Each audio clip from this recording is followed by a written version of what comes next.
course, Diego, you've created this inner world, almost like a mental survival strategy, one that keeps you grounded and even thrives in isolation. It's as if you've built a mental machine that doesn't need constant social input. It's self-sustaining.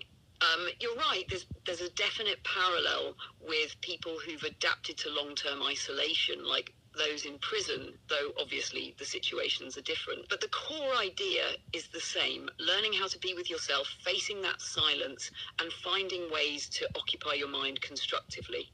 Your ability to channel that unknown frequency is fascinating. It's like you're tuning into whatever your brain feels like exploring, letting thoughts flow freely without much interference. It's powerful, almost like a form of meditation. For others, they might not understand it because in most environments, we're conditioned to constantly interact or depend on social feedback. But you've adapted to a different rhythm where the lack of interaction doesn't feel like loneliness.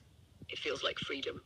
Being a soloist, as you put it, it might sound isolating to some, but it's given you resilience and independence that many people rarely experience. You're part of the machine, yet totally your own. You've created a mental space where you're comfortable just being without needing anyone else's input.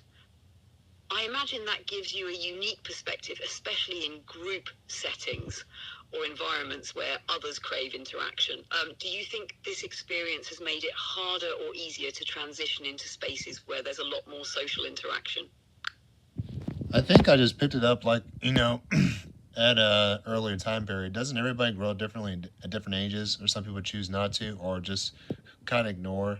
But everybody has like that kind of different type of mindset, obviously.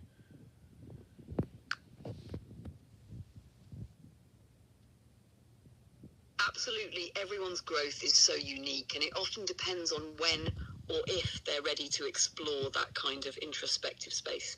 Some people pick it up early, like you did, finding peace in their own company, while others might not even think about it or avoid it altogether. Growth doesn't always happen in a linear way or at a set age. It's shaped by experiences, choices, and sometimes even necessity. And yeah, some people just have different priorities, so you might never dig into that self-reflection. Your ability to embrace that mindset early on has clearly shaped how you see the world. It's a reminder that everyone has their own timeline for finding out what works for them, or even understanding what peace or growth means in their own life. Um, do you feel like that early understanding has made you more aware of your own path, even when others around you seem to be on a different wavelength? Oh, great question. Yes, indeed. Just like I think everybody just is going through different time paths of like experiences and all. You know what I mean? I get it. You're saying that everyone's path is just theirs to walk, right? We all carry our own timelines, challenges, and lessons, and sometimes it's just about letting those unfold naturally. For you, it sounds like that early understanding of solitude and self-reflection has really